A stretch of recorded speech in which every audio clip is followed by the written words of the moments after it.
Podcast ini merupakan tugas akhir mata kuliah Produksi Hubungan Masyarakat Program Studi Ilmu Komunikasi Universitas Pembangunan Jaya. Halo, perkenalkan nama saya Vira dan saya nggak sendirian aja. Saya akan ditemenin sama Cindy, teman saya, yang dimana akan membawakan podcast yang berjudul Sadar Untuk Sehat. So, didengerin sampai habis ya.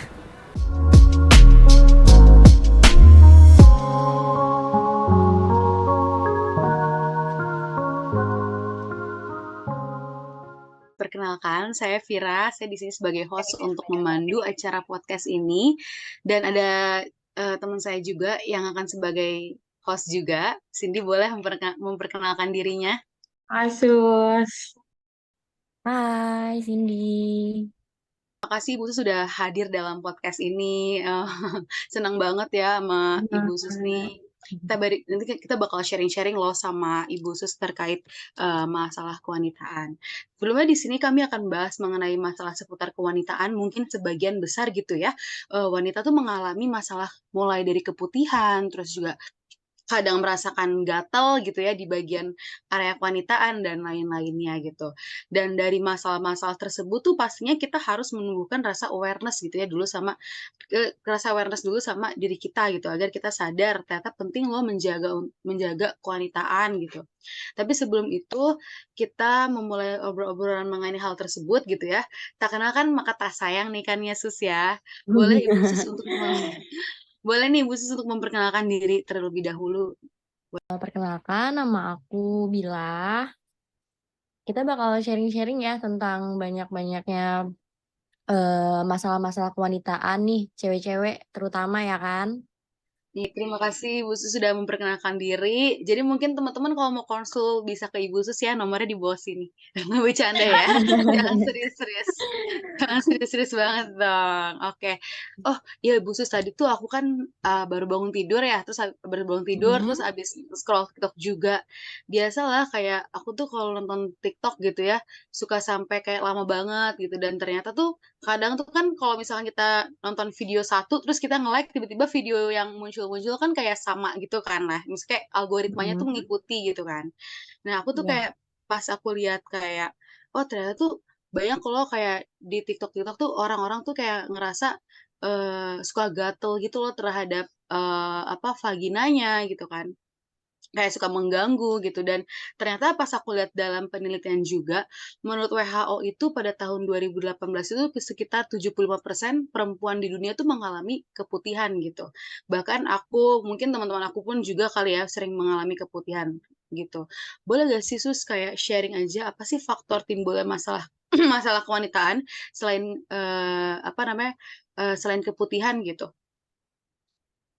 Banyak ya beberapa faktor yang menyebabkan terjadinya keputihan. Mm. Timbulnya masalah kewanitaan selain keputihan itu ada benjolan aneh. Benjolan aneh itu ya kita bisa kan ya kalau benjolan itu kita bisa ngeraba, kita bisa ngerasain banyak tanda kemungkinan, tapi mungkin itu tidak serius. Kemungkinan bisa dari rambut kemaluan yang tumbuh di dalam sampai kista sebasea atau kista di bawah kulit. Dengan caranya tuh kalian bisa menanganinya dengan air hangat atau jika tampak meradang, pasien bisa mengelesnya dengan krim. Kita kan kalau misalkan penyakit itu kan kita nggak mungkin kita diemin aja dong, ya kan? Kita bisa langsung konsultasi juga ke dokter. Itu biasanya nanti dari dokter juga langsung dikasih berupa krim yang buat kemaluannya itu. Ada juga menimbulkan bau yang tidak enak. Untuk bau ini biasanya berasal dari saluran dalam atau CD ya. Nggak apa ya, aku dari poin aja ya. Iya, nggak Iya, apa-apa. yang apa apa Sus? Mungkin kalian tahu ada sesuatu yang mengganjal pada vagina nih. Masalahnya, bau itu kan memiliki sejuta kemungkinan penyebab.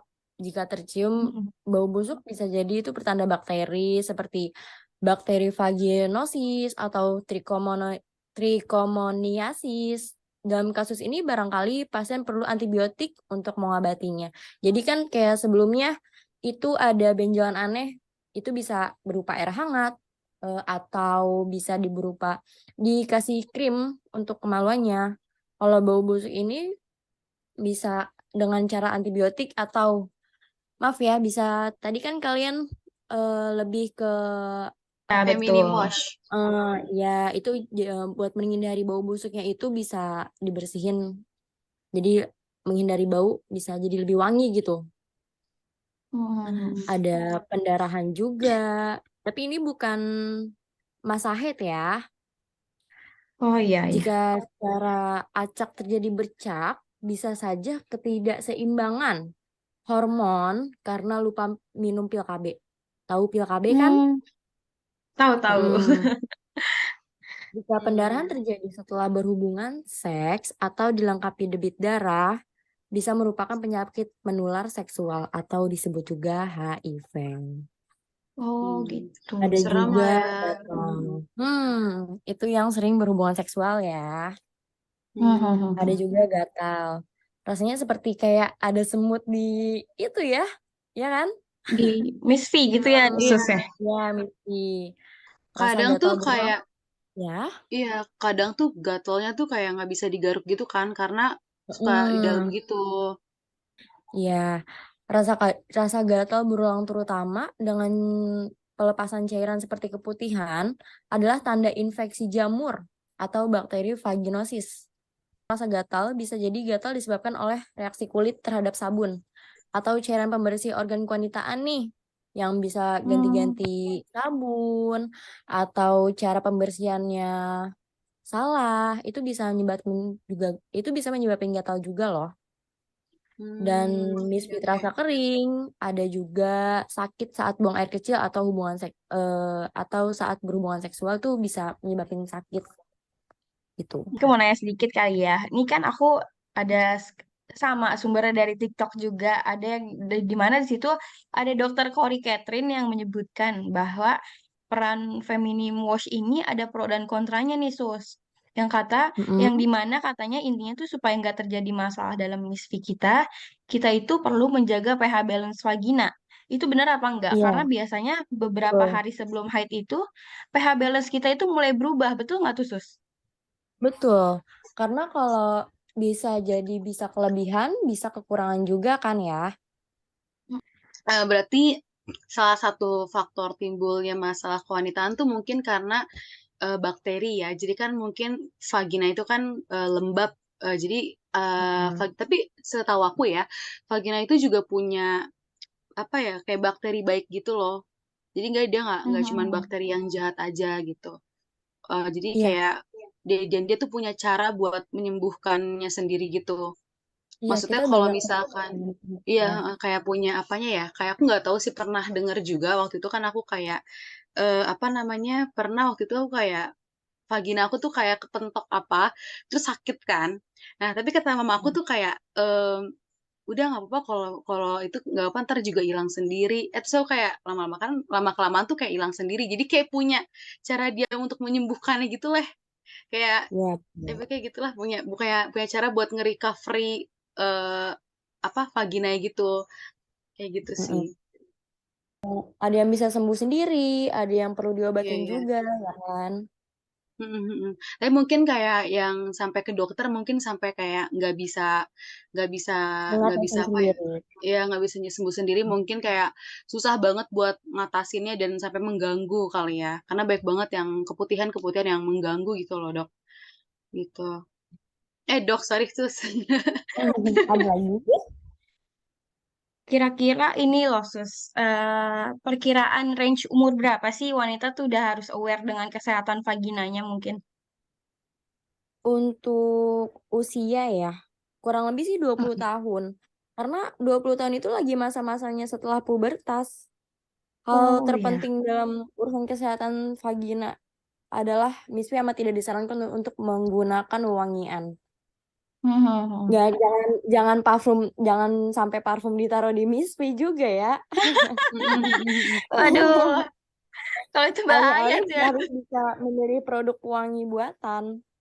Wanita Iya, disarankan ya. untuk membersihkan vagina dengan air hangat atau daun sirih secara alami Iya, gitu. heeh. Karena kan aku nggak tahu ya, kayak ngelihat di TikTok-TikTok tuh sekarang tuh kayak banyak banget yang ngejual, itu kayak parfum-parfum buat Miss V gitu, dan aku nggak pernah beli sih, karena emang nggak tertarik aja. Jadi aku lebih kayak ke Feminimos aja deh gitu. Aku kalau misalkan aku lagi beraktivitas di luar ya, sampai aku tuh nggak ganti celana dalam gitu ya, sampai seharian, aku biasanya pakai Feminimos-nya setelah aku beraktivitas. Karena apa ya, pertama, karena kalau misalkan aku nggak pakai Feminimos-nya itu kayak memicu gatal gitu loh, karena seharian nggak ganti celana dalam itu juga memicu kegatalan gitu. Iya Jadi kayak betul. jadi kalau menurut aku tuh lebih kayak ke Feminimos aja deh gitu, daripada ke harus yang kayak semprot-semprot gitu, kayak apa sih ya, pokoknya Hmm. parfum-parfum yang buat vagina gitu, kalau menurut aku sih itu, kalau menurut aku ya, aku nggak Ya, nggak nggak begitu nyaman aja gitu. ya lebih baik kan Tapi dibersihkan daripada dengan cara menggunakan parfum. Jadi lebih baik kan kalau bersih itu kan kita membersihkan ya kan. Iya, iya heeh, betul. gitu Selain sih. dikasih parfum juga kita kan harus dibersihin lagi. Nanti kalau sudah dibersihin boleh dipakai parfum lagi, misalkan seperti itu. Mmm, Tapi berdasarkan pengalaman gitu ya, Sus. Aku nih pernah Mhm. kan kayak ngobrol sama mamaku dan tanteku gitu dan ngebahas seputar Wash ini gitu. Terus kayak mamaku tuh ngomong kalau yang belum married kayaknya nggak usah deh pakai sabun Misri gitu. Aku iya langsung kayak iya iya iya, heeh, sama gue juga iya kayak nggak sih? gitu. Iya, Iya iya iya iya, mitos-mitos gitu tuh sering banget heeh, kedengeran gitu, apalagi sama iya orang-orang iya, yang mungkin kayak udah lebih tua dari kita gitu loh umurnya. Dan aku Mhm. tuh mhm. sering banget denger itu kayak kalau belum married nggak usah pakai itu karena nanti takutnya malah menimbulkan masalah kayak gitu sus. Lebih baik sih sebenarnya nggak apa-apa ya kalau misalkan kan kita niatnya emang buat bersihin. Jadi yang nggak ada salahnya juga kalau kita bersihin pakai sabun-sabun yang berproduk-produk buat bersihin Misfi itu. Heeh. Mhm mhm. Berarti Iya, soalnya tuh mitos aku lah ya kayak itu ya. dulu ya, heeh, soalnya tuh udah kayak dulu tuh pas zaman aku SD gitu ya, aku kan dulu pernah banget ya stres karena ujian, terus saking Mhm. stresnya tuh kayak vaginaku tuh gatel gitu, kayak bener-bener gatel, kayak nggak bisa digaruk. Aku padahal masih SD loh pada saat itu, terus akhirnya mama aku tuh kayak beliin kayak daun sirih gitu, kayak terus direbus, terus kayak dulu kan ribet Heeh. banget kan, belum ada Feminimos gitu kan. Terus kayak ya Mhm. udah aku pakai tuh daun sirihnya, air daun sirih gitu kan, cuman ribet aja kayak harus ngambil dulu gitu. Terus akhirnya kayak, tapi pas itu kan aku udah nggak gatel-gatel lagi. Jadi kalau sekarang tuh aku lebih kayak kalau misalkan sekarang nih, aku gatel-gatel ya aku tinggal pakai Feminimos gitu kan, karena, apa namanya, ya, Gampang pertama nggak tinggal ribet. dipakai ya, Iya, praktis. praktis tinggal dipakai, terus juga kandungannya sama aja gitu, Iya. Feminimos itu gitu. Ada daun sirihnya Benar, juga, bahkan dasar ada juga kayak daun sirih. iya, bahkan ada kayak manjakaninya juga, ada juga kayu rapet gitu kan. Jadi, Hmm. eee, Feminimos ini juga yang aku pakai juga berbahan alami, jadi apa ya, kayak aman-aman aja sih kalau menurut aku gitu. Tapi ya terus ya kayak, kalau misalkan kita tuh kayak ada masalah-masalah kewanitaan gitu ya, terutama keputihan gitu kan, boleh gak sih kayak menggunakan bahan-bahan ramuan yang direbus gitu? Kayak aku tadi gitu kan, pas aku masih kecil, aku dipakein apa, daun sirih gitu kan sama mama Yang aku berbahan gitu kan. dasar tradisional ya. Iya, mhm. Iya boleh banget. Obat tradisional tuh juga nggak kalah efektif dalam mengatasi keputihan. Jadi lebih mudah diperoleh juga kan bahan-bahan tradisional ini yang masih banyak sering kita jumpai kayak kunyit di tukang jamu ya gak sih? Iya iya. Ya, atau kunyit kan kita juga bisa bikin sendiri atau daun sirih yang buat mungkin bisa kita cebok atau airnya bisa buat kita minum juga kok. Terus juga ada Jadi yogurt. Yogurt juga oh, mengandung jenis makanan yang mengandung probiotik, bakteri baik. Jadi itu untuk melawan infeksi jamur dan bakteri di area vagina. Namun disarankan untuk memilih yogurt murni tanpa kandungan gula, sebab gula juga memicu pertumbuhan jamur dan bakteri pada misfi. mmm, oh gitu ya. Jadi gula tuh juga mempengaruhi gitu ya kalau kita mengkonsumsi gula Iya, berlebihan gitu ya? betul. Oh gitu. Pantesan kayak ada orang yang bilang kalau minuman yang manis-manis tuh bikin bikin keputihan gitu. Menarik sih, itu sih. Tapi keputihan tuh bisa sembuh gak sih? Kan banyak banget ya info-info yang beredar gitu ya kalau keputihan tuh bisa sembuh gitu kan. Mungkin di luar sana tuh salah kaprah kali ya. Jadi kayak mereka pakai feminine wash-nya, oh berarti keputihan mereka bisa sembuh gitu. Tapi kan kesau aku ya, Sebenarnya keputihan itu kayak selalu ada sih. Walaupun kita nggak tahu nih dia statusnya keputihan normal ataupun keputihan abnormal gitu.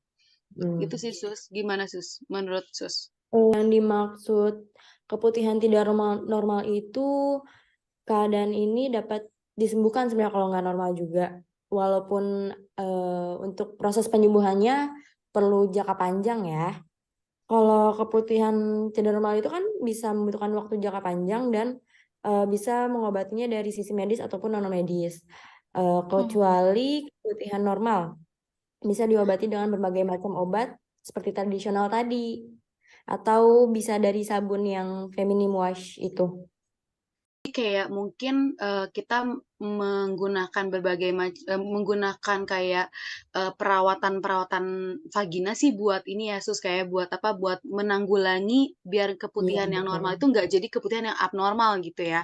Jadi kayak Betul. aduh misalkan aku ngerasa kayaknya keputihan aku tuh nih kayaknya yang tadinya nggak berbau kok tiba-tiba berbau ya Bau. gitu. Oh, aku harus pakai Femini Wash nih gitu ya biar biar nggak sampai ke sana gitu loh. Karena ngeri juga sih gitu kan, sangat-sangat mengganggu kalau Mencegah lebih abnormal. baik daripada mengobati.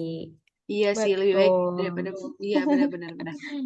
Lebih baik mencegah daripada mengobati ya. Betul. Betul sekali. Kira-kira pola hidup dan pola makan yang mempengaruhi kesehatan vagina tuh selain tadi kan suster bilang gula itu mempengaruhi juga kan. Ada lagi nggak sih Mm-mm. pantangan makanan untuk mencegah keputihan itu kembali? Yang mana based on true story, aku tuh kayak pernah dengar katanya nggak boleh makan apa Makanan manis. nanas dan timun. Itu Iya, kenapa tuh betul. gara-garanya? Benar Oh, nggak gara-gara suster? Kandungan yang bisa menyebabkan keputihan. Hmm.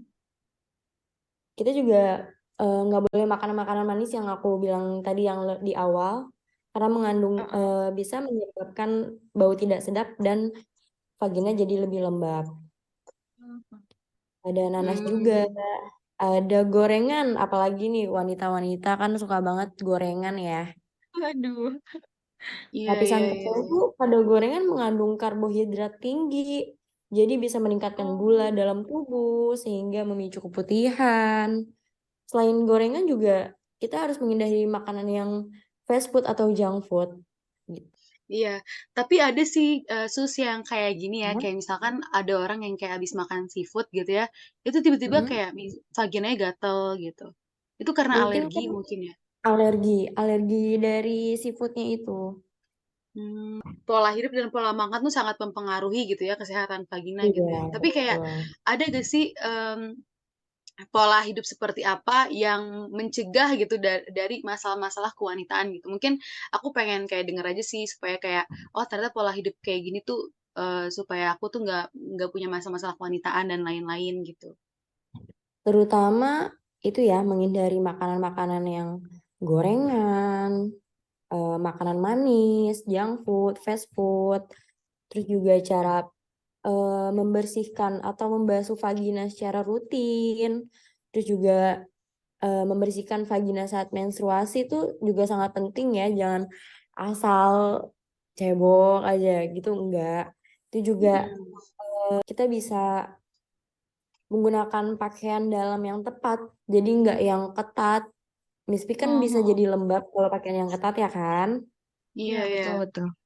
Ya, ada juga nih wanita-wanita yang berhubungan seksual itu lebih baik menggunakan pengaman atau kondom. Hmm. Berarti gitu ya dok ya. Jadi dok lagi kan. Jadi gitu ya sus ya. Jadi apa namanya kita juga harus ganti celana dalam, terus juga celana dalamnya juga nggak boleh ketat-ketat gitu ya. Tapi ya kadang aku nggak suka juga sih pakai celana dalam yang ketat sih, karena kalau mau tahu kayak risih gitu loh dan kayak terlalu apa ya, terlalu lembab aja gitu, gitu. Kan kalau Kalau lu ketat juga gimana Sin? sakit juga kan? Kenapa? Kalau pakaian ketat juga bisa sakit area Betul. kewanitaan Iya. kita. Eh, eh, eh, eh. Iya Ya udah, benar-benar. gitu aja. Terus gini Sus ya, apa namanya? Ya pokoknya kan Feminimos itu kan bagus lah ya buat area kewanitaan gitu ya. Apalagi kalau Iya misalkan betul. Feminimos itu kan juga apa ya, kayak dia tuh punya peran lah buat vagina gitu. Nah, terus kayak menurut Sus nih Feminimos tuh berperan penting gak sih Sus untuk vagina? Terus kayak pentingnya dalam arti untuk menjaga dan merawat vagina gitu. Apakah penting sampai ke tahap itu? Penting menjaga organ intim wanita tuh tetap bersih, menjaga organ intim wanita tetap bersih itu sesuatu yang penting agar organ wanita tetap sehat. Salah satu cara yang dilakukan itu ya menggunakan sabun pembersih organ intim. Jadi kan sekarang udah banyak-banyak nih produk-produk yang sering kita jumpai ya, yang jadi nggak usah Mm-mm-mm. pakai tradisional jadi atau beli sabunnya aja kita juga bisa. Itu jadi sangat penting banget sih. Penting lah ya untuk menjaga dan merawat. Kayak ibarat kayak kita tuh punya Betul. skincare buat muka, kita punya body care buat badan, kita juga punya feminine care atau kayak apa namanya, kayak feminine care tuh kayak ibarat kayak skincare-nya skincare-nya Pencitraan. vagina lah ya gitu ya. Ya Berarti betul. kita juga butuh gitu ya. Suatu saat kita pasti bakal butuh sih gitu.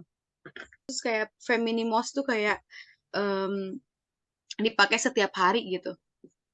Kalau dipakai setiap hari mungkin boleh dan itu sehari sekali ya. Kalau mau tidur. Karena kan kita secara langsung kan seharian nih kita full beraktivitas.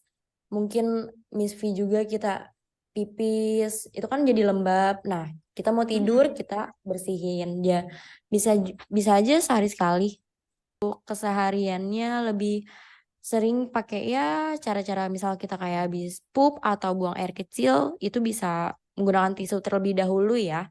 Jadi Iya, kalau iya, misalkan iya. malam mau selesai beraktivitas, mau tidur baru kita bersihin pakai feminim wash. Iya. Oh ya, kan aku juga pengen ngomong sih, jadi kita ngomongin tisu kan ya. Apa namanya, Mhm. pas pokoknya aku tuh orang yang selalu kalau misalkan habis pipis itu harus pakai tisu, karena kalau enggak itu bener kayak, aduh bener kayak super duper Lembab. jadi bikin lembab, terus kayak jadi bikin gatel gitu sih. Mhm. Ini pertanyaan terakhir kali ya Sus ya. Last but not least Ya. ya, terakhir tapi ini penting banget.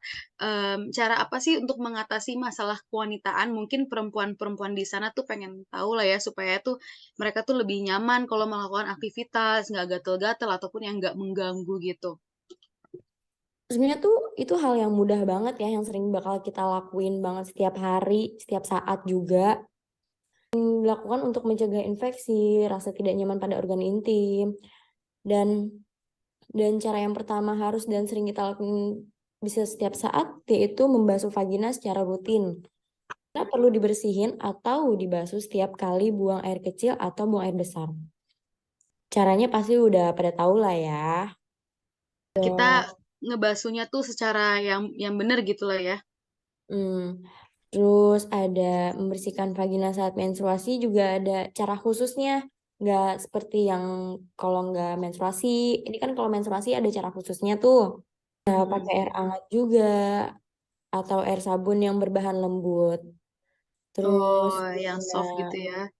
mm, Oke nih, Sus, karena waktunya sudah mau habis ya. Jadi mm, mungkin sekian gitu aja podcastnya. Ngobrol-ngobrolnya mm. santai-santai aja. Tadi udah baik banget ya kita ngobrol-ngobrolin kayak apa namanya terkait vagina itu penyebabnya karena apa gitu ya. Karena ya mungkin vagina tuh lembab gitu ya. Terus juga kita nggak boleh pakai apa pakaian-pakaian yang ketat karena itu menimbulkan masalah-masalah kewanitaan. Mulai dari cara kita berpakaian aja tuh bisa loh menimbulkan masalah-masalah kewanitaan gitu loh. Makanya kita harus Betul. juga Iya, makanya kita harus menjaga faktor internal juga ataupun faktor eksternal. Faktor internalnya mungkin dari makanan, dari kebersihannya, tapi kalau faktor eksternalnya mungkin dari cara pas pipis tuh harus dilap dulu dan lain-lain. Pakai kebiasaan-kebiasaan yang kita tanpa kita sadari gitu lah ya. Iya. Oke, Betul. gitu. Oke, makasih banget Suster udah hadir dalam podcast Sama-sama. kita ya. Kita udah ngobrol-ngobrol cantik. Cindy pengen mengungkapkan sesuatu tidak?